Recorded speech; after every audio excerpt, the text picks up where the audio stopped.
democratic setting. Incidentally, people always say, well, you've studied Western democracies or movements in Western democracies. And I said, I studied the civil rights movement. This is not. It's West. It ain't a democracy.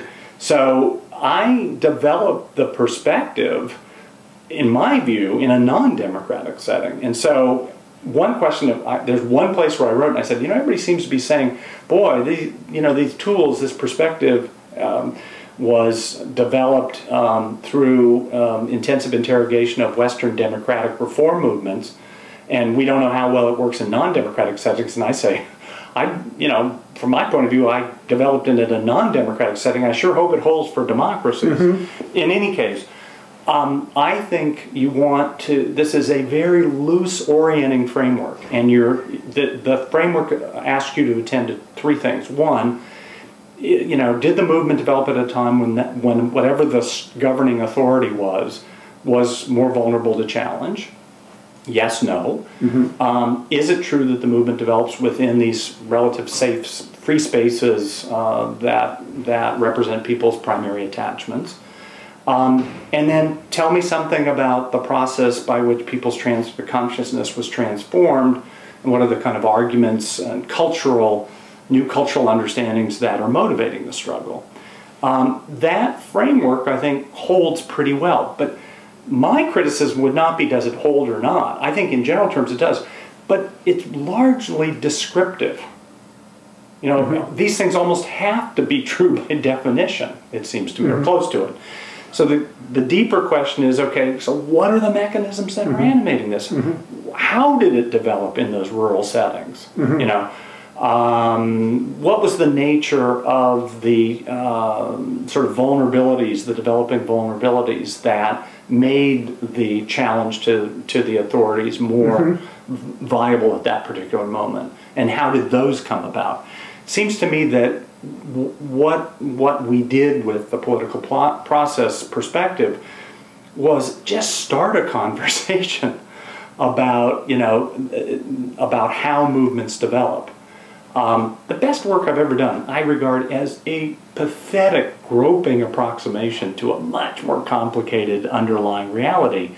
And I felt like, for 30 years I've tried to go a little bit deeper, and I'm not very far. But I think the general perspective is still viable, but it still strikes me as almost a kind of pseudo explanation or pseudo theory. It tells you again kind of where to look. Well, the opportunities piece, and then there's an organizations piece, and then there's probably we should be looking for some transformation of consciousness. I believe all those three things need to come together for a viable movement to develop. But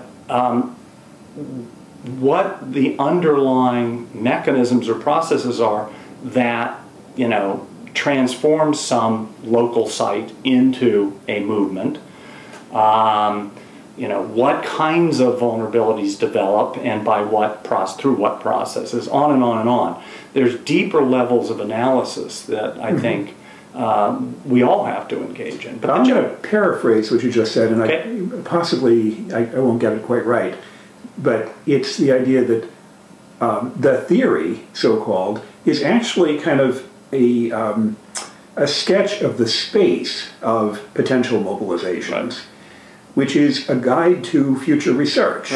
So it's kind of a research program rather than a theory of how things must unfold.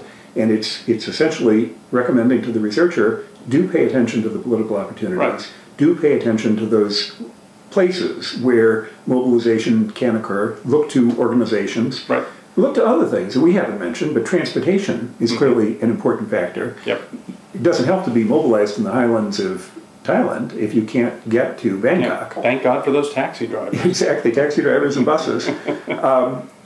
Really interesting. I find it kind of interesting that this struggle has been a very important one. It's brought the Thai government to its knees over 2 years running, and yet there hasn't been in the Western, academic studies. I'm not aware of an academic study. I'm not either. Which really looked in detail, and yet it seems so ripe for this kind of analysis. And I think some of the background information is available. So it's an interesting subject. It is.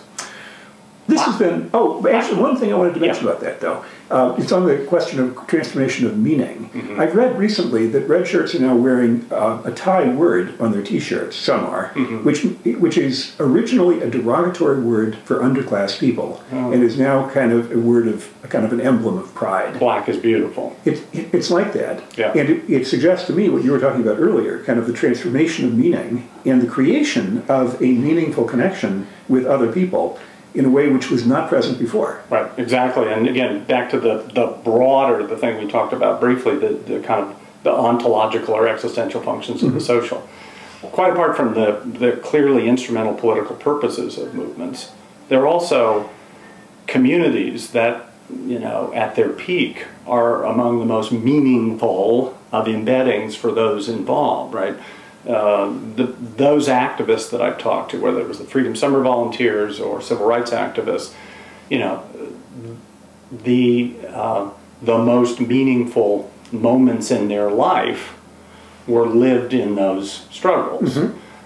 So we also have to remind ourselves, you know, there's another function to these struggles that, in fact, this again reminds us of what I again earlier called the ontological functions of the social, and how those very foundational social processes are kind of expressed through social movements.